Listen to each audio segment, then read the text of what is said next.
Hello, dear student.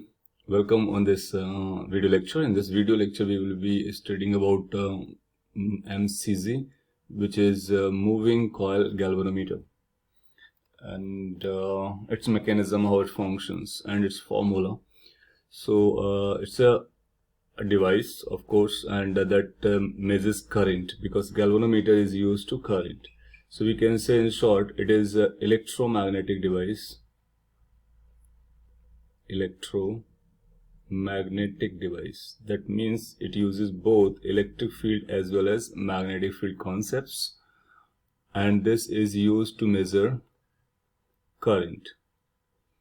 That measures current. And whenever there is a galvanometer, we preferably say it measures a small current. So that measures small currents.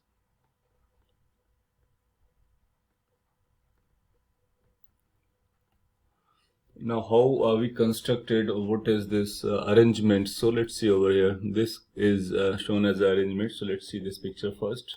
In this picture, there's two bar magnet we place in. So there's a one bar magnet. This is another bar magnet. So this first bar magnet as a north pole here, its south will be somewhere there. Similarly, the second bar magnet has a south here, its north will be somewhere there. So this is how it is arranged.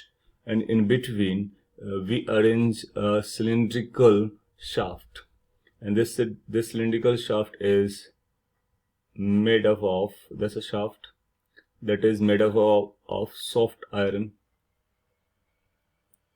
So we call it as soft iron core. So this is soft iron shaft, you can call it, and on the shaft there is a winding, so wire is wrapped over it. This is how current carrying wires have been wrapped over it, and there will be several turns. So let's say there are n number of turns that have been on this particular wiring, and this wiring is over this diametrical part. We try to maintain this along the center or diameter, and then this one end of this cylindrical shaft or this iron core, we connect with a spring, and then this spring is fixed on the ground somewhere. So this spring is going to play its role, and now if we see this, the same picture from the top, maybe, so top view would be looking like this, the another picture, and this is in north that you can see, and this is a south that you can see. And when you look from the top, you will find, you will be watching this segment. So that segment is visible circular like this. Moreover, on this bar magnets, we make this curvature deliberately, and these curvatures are made in order to change this field direction. If we have flat, then field will be from north to south horizontally. And if we give them curvature, then the field will be perpendicular to the surface, so they will be coming almost radially. So we will get a radial field running from north towards south. So it will be running from north towards south. So this will have an arrow like this, north to south. Okay, so it's kind of that in between these two bar magnets, we have created a radial kind of magnetic field. So there's going to be magnetic field existing over here, and this is current carrying wire, so they will be having a current. So let's say I current runs in this, and there's a magnetic field outside. Now if there's n number of turns, so you will find there's going to be Ni current effectively. Moreover, one more arrangement we make along with this, we have a pointer attached to its center. So we make a pointer attached to a center, and here we give a marking. Let's say that's a 0, that's some numbers that will be angle basically. And if the shaft rotates like this or maybe otherwise, then this pointer will be moving here as well as there, depending upon the rotation of that shaft. So this pointer is fixed to the shaft. Now what is going to happen, how this mechanism will work. So when this current runs over here, or in this segment, then you'll find this current carrying loop. There will be n number of current carrying loops, we can call them, and these n current carrying loops will be creating a magnetic dipole moment. So we can write magnetic dipole moment because of current carrying aspect or loops. So magnetic dipole moment. What that is going to be, we write it with by mu later. So this mu is going to be I into A. In fact, total current, that is N into I into area. And this area is area of this loop, whatever the loop we are creating there. Right? And that area can be calculated by measuring the length of the cylinder or shaft and the diameter. So that's a diameter. So diameter into length will become area. So if needed, we can find that area as well. Moreover, this current carrying loop is being placed in a magnetic field. So this magnetic field will apply a torque on this. So we will say torque due to magnetic field is going to be tau is equal to mu cross B. Tau is equal to mu cross B. Now this magnetic field is created in such a way that the angle between mu and B is 90 degree. Now you see at the centers, if you can see, this is going to the magnetic field that will be lying in the loop of the dipole moment, and because of this current carrying, magnetic dipole moment will be some sort of this, because there's a perpendicular to the loop. So there's going to be 90 degree existing. So this angle is going to be 90 degree. So using that 90 degree angle between these two, we can say this torque is going to be equal to mu into B and sine 90. So that becomes mu B. Mu is N into I into A, and B is the magnetic field because of these bar magnets. So this is the torque because of magnetic field. Can we find the torque because of this spring as well?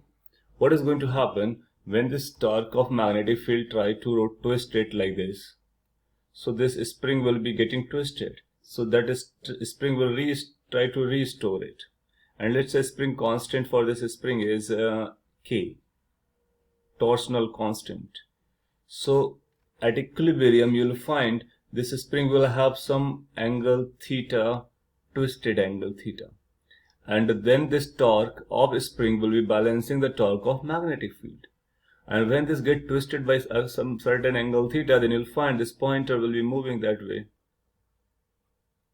So pointer will be shifted because it has twisted by theta. So you'll find this angle is going to be theta. And theta can be measured because this is 0. There are angle mentions wherever the pointer goes. Theta can be easily calculated. So we can say torque applied by spring. So torque due to spring at equilibrium.